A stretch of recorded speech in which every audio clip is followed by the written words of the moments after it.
दोस्तों, मैं हमेशा ये कहता आया हूँ कि जीवन को सरल बनाना, अच्छा बनाना अपने हाथों में है। और बहुत सारी ऐसी समस्याएं हैं जीवन में। उनमें से एक समस्या है जिसको आज मैं लूँगा, वो है ईगो एंड रिलेशनशिप। हमारे जितने भी रिलेशनशिप्स हैं, उनका सबसे बड़ा जो दुश्मन है वो मेरी ईगो है। एक कहेगा मैं ठीक हूँ, दूसरा कहेगा तुम कैसे ठीक हो सकते हो, मैं ठीक हूँ। और ये ईगो मैं समझता हूँ कि एक बेसिक इंस्टिंक्ट है।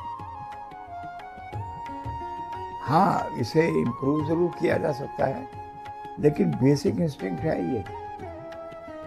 बच्चे से भी ले लीजिए, इवन बच्चा भी कई दफा माँ से जिद करता है कि मेरी सुनो मैं क्या कह रहा हूँ, मुझे ये नहीं खाना।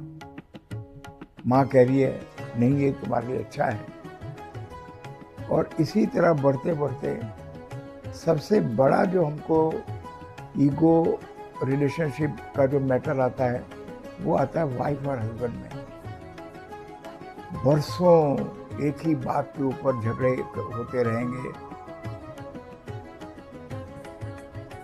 बार बार हस्बैंड कहेगा कि इस बात का जिक्र मुझसे मत करो, लेकिन वो फिर वही करेगी, बहस भी करेगी और अपनी बात को बार बार मनाने की कोशिश करेगी। और उसके पीछे जो बेसिक रीजन है वो सिर्फ ईगो का ही है। अब छुटकारा कैसे पाएं? हर चीज का छुटकारा होता है। ऐसी बात नहीं है कि कोई ऐसी समस्या हो जिसका न किया जा सके। पहली बात तो ये है कि दोनों को अगर ये समझ आनी शुरू हो जाए कि हमारे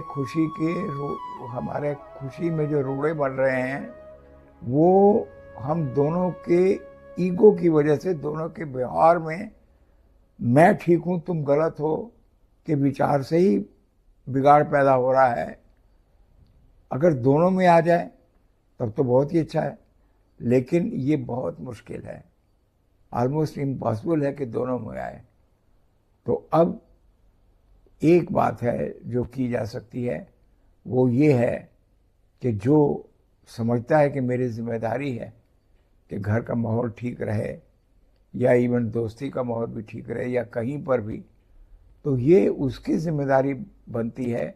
वो ये समझ करके चले कि मैं दूसरे को नहीं बदल सकता हूँ मैं, लेकिन मैं खुद को बदल सकता हूँ। अब कैसे बदलना है? जब उलझने का या जब किसी भी ऐसे मैटर के ऊपर बहस होनी शुरू हो जाए, तो सबसे पहले आप चुप हो जाओ, खुद को चुप करो, विड्रॉ करो वहाँ से। या तो कह दो कि भाई मुझे नहीं बात करनी आगे इसके ऊपर, और या बिल्कुल चुप हो जाओ। फिर भी मान लो चुप नहीं कोई होता, दूसरी पार्टी नहीं चुप होती है, आप उठ के चले जाओ। इसमें कोई बेइज्जती वाली बात नहीं है, कोई बदनामी वाली बात नहीं है। तो ईगो को भी जो है हटाना बहुत ज़रूरी है। और ईगो अगर हट जाए तो मैं समझता हूँ कि हर रिलेशनशिप जो है वो बनी रहेगी, सुंदर रहेगी और ठीक रहेगी। दोस्तों, आज के इस टॉपिक पर इतना ही। फिर मिलेंगे हम लोग, फिर मिलेंगे। अगर मेरी वीडियो आपको पसंद आई हो तो सब्सक्राइब करें और अपने कमेंट भी डालें।